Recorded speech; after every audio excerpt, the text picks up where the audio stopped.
Hi friends, అందరు ఎట్లున్నారు? మంచిగా ఉన్నారు? అయితే నేను మీ అందరూ కూడా చెప్దాం అనుకుంటున్నా. ఏం లేదు, మీరు అందరూ దసరా షాపింగ్ చేసిరా? నాకు ఆల్మోస్ట్ చేసి ఉంటారని అనుకుంటున్నా. చేయనుల కోసం అయితే నేను ఆఫర్స్ చెప్దామని చెప్పేసి వచ్చిన. తెలుసా ఆఫర్స్ అంటే నేనేం కొత్తగా ఏం తీసుకొస్తలేను, కానీ కేఎల్ఎం, మాంగళ్య, సౌత్ ఇండియా షాపింగ్ మాల్ ఇట్లా అన్నీ ఉన్నాయి కదా, పెద్ద పెద్ద షాపింగ్ మాల్స్. వాటిలో ఆఫర్స్ అంటే అందరికి తెలుసో లేదో తెలీదు, నేను వెళ్ళినా కాబట్టి చెప్తున్నా. కేఎల్ఎం షాపింగ్ మాల్లో 6,000 రూపాయలు కొంటే 6,000 ఫ్రీ అని చెప్పారు. అబ్బాని అమ్మ 6,000 ఫ్రీ వస్తుందని చెప్పేసి వేసుకుంటూ ఉరికినాను కొందామని పోతే 6,000 కొంటే 6,000 ఫ్రీ కూపన్స్ ఇస్తారంట. ఆ కూపన్స్ ఎట్లా వాడాలి? ప్రతీ నెల 6 నెలల వరకు ప్రతీ నెల 5,000 బిల్లు చేస్తే అలా 1,000 రూపీస్ మైనస్ అవుతుందంట. అట్లా 6 months తీసుకోవాలంట. 5,000 కొనాలంట. ఇది ఏం ఆఫరో నాకు అర్థం కాలే. సరే, ఇంకా నెక్స్ట్ మాంగళ్య.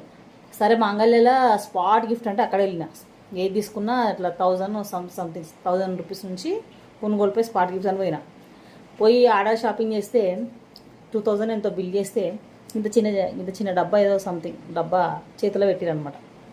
పోనీ ఇది కొంచెం బెటరే అనిపించింది నాకైతే. తర్వాత సౌత్ ఇండియా షాపింగ్ మాల్లో కూడా చూసిన పోయి, అక్కడ కూడా సేమ్ ఎంత 1,500 నుంచి ఏమో స్టార్టింగ్ ప్రైజెస్ ఉన్నాయి.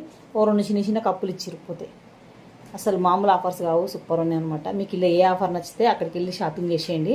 కొనుక్కొని మీకు ఎట్లా అనిపిస్తుందో చెప్పి కామెంట్ సెక్షన్లో కామెంట్ చేయండి. అక్కడ కూడా సేమ్ అండో జిఎస్టీ ప్రైస్ డ్రాప్ అని చెప్తున్నారు, కానీ అమౌంట్ అయితే సేమ్ గట్లనే కనబడుతుంది. పెద్ద తగ్గినట్టుగా ఏం అనిపిస్తలే. సో ఈ ఆఫర్లు ఏమైనా మీకు నచ్చినాయా? అసలు ఈ ఆఫర్లు అనేవి నిజంగా ఆఫర్సేనా? ఎంతవరకు రేట్ అనేది నాకు కామెంట్ చేయండి. ఇదంతా నాకైతే పెద్ద ఫేక్ అని అనిపించింది. ఈ ఆఫర్స్ అనేటివి అయితే నాకైతే ఏం పెద్ద తగ్గించినట్టు కూడా అనిపించలేదు. మీకేమనిపించిందో కామెంట్ చేయండి.